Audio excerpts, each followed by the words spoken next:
What's up, guys? I'm Chad Barnes, and welcome to the channel. Here, it's all about real car talk, from simple fixes to smart driving tips and keeping your ride in top shape. If that sounds good to you, go ahead and give the video a thumbs up. Hit that subscribe button, and make sure you watch all the way through. There's a lot of good stuff coming. Let's get to it. There is a detonation sensor.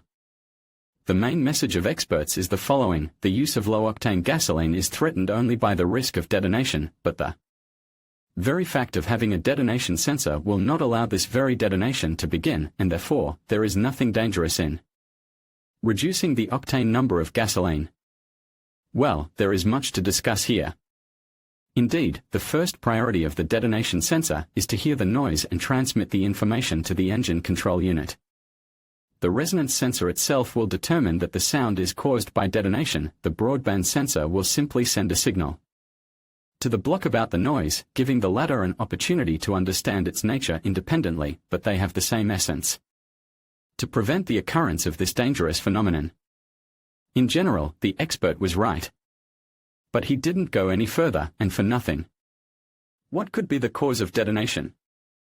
By and large, there are three causes: too early ignition advance angle, too poor mixture, and too high combustion temperature of the fuel-air mixture.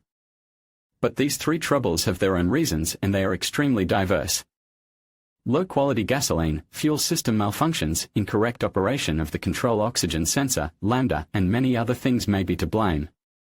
It is possible to write a separate large material on each of the three causes of detonation, so now I will limit myself to listing them. Much more interesting is the way in which the ECU starts to fight detonation if the corresponding sensor starts to sound the alarm.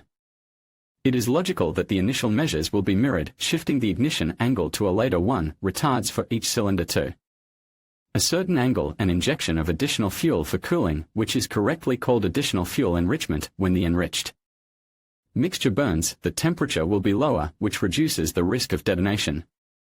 If for some reason this is not enough, the heavy artillery will come into play in the form of torque limitation and cycle filling.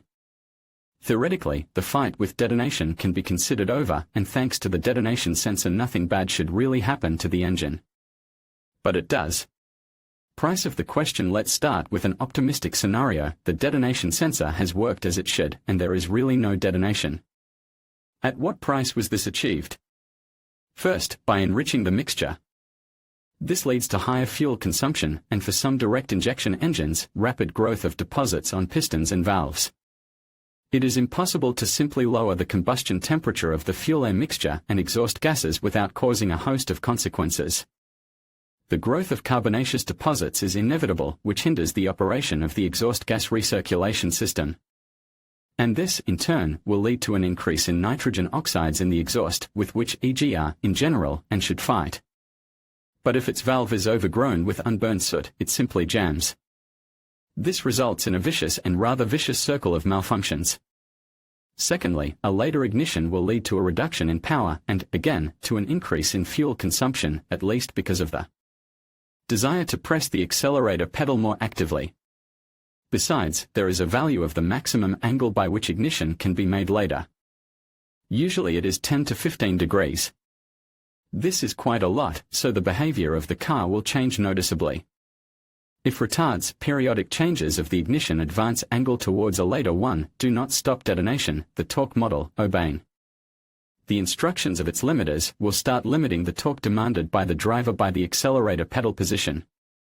That is, he will push the accelerator, but the ECU, seeing at what cost the motor will be able to produce the required torque, will considerably reduce it. This, of course, is better than the destruction of the piston or the whole block, but the car will drive like half-dead, and gasoline will be consumed in even greater quantities. In some cases, the consumption will increase so much that it will override all the savings from filling up with cheaper low-octane gasoline. By and large, at this stage things are still not so bad. Yes, the car drives worse and sometimes even almost the same, because many modern cars are smarter than their modern owners and have very complex engine management algorithms, but at least the engine does not fall apart from overheating and detonation. Unfortunately, this is not quite true. Everything can be. The whole pain lies in the fact that there is detonation after all. The detonation sensor simply cannot work before it starts, no noise, no signal. So there is no reason to panic. That is why all retards, additional fuel enrichment, torque limitation, and other measures do not prevent detonation, but fight with the one that has already appeared. And this is the first reason to give up low-octane gasoline. The second reason is the quality of gasoline. Unfortunately, its octane number is sometimes lower than that indicated on the column.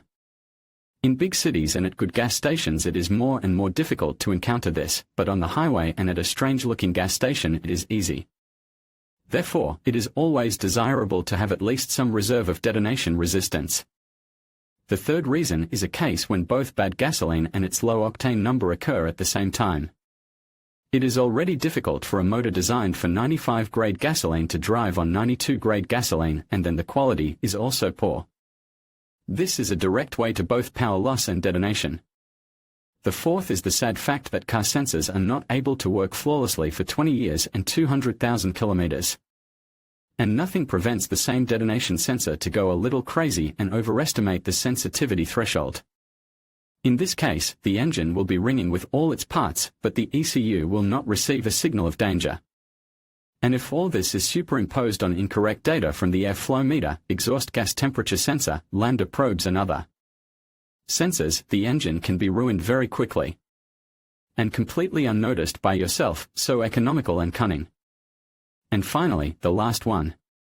Even if you are not a fan of chip tuning and do not aspire to make a race car out of your Solaris in the course of some very popular works, for example, when removing the catalytic converter, it is required to reflash the ECU. What it is reflashed with is a big mystery. Many garage tuners have a habit of cutting off everything related to torque limiting or overestimate the threshold of detonation, sensor sensitivity, and sometimes disable it altogether. It seems that the car was directly reprogrammed for 92 gasoline, but how exactly, it is difficult to say. Maybe they simply disabled the detonation sensor, and now the ECU simply does not see it. Continuing to drive on the recommended 95 gasoline, the driver reduces the risk of detonation to a minimum, but when the octane number decreases, problems can appear quite unexpectedly. Sometimes it's still possible the question arises, why then is there an inscription, minute 92, on the gas tank hatch when 95 is recommended? Because low-octane gasoline can be filled in as a last resort, but not to drive on it all the time. It is better to fill it up than, for example, to freeze on the highway. And managers talk about the fact that this car drives perfectly well on 92, because it is written on the hatch, this is all from the evil one. For specific information, you should look in the owner's manual to see they're not the minimum permissible, but the recommended value of octane number. If suddenly there is no recommended gasoline nearby, it is possible to fill up the minimum permissible gasoline, but only to the nearest good gas station. And you should drive on low-octane gasoline in a gentle mode, at not too high speed and without sudden acceleration, at which the risk of detonation increases many times. It is especially dangerous to do so in summer. In hot weather, it is already difficult for the engine to work due to low air density. Oxygen concentration in cold air is higher, but it is also tormented by heat, which also increases the risk of detonation. In conclusion, while it is technically possible to drive on 95 gasoline instead of 98, the decision should be made with careful consideration of your vehicle's specifications and performance needs. Using a lower octane fuel may lead to reduced engine efficiency and potential long-term damage, especially in high-performance engines designed for 98 octane. Always consult your owner's manual and consider the potential trade-offs before making the switch. Ultimately, prioritizing the right fuel for your vehicle can ensure optimal performance and longevity. Thank you for watching, and drive safely.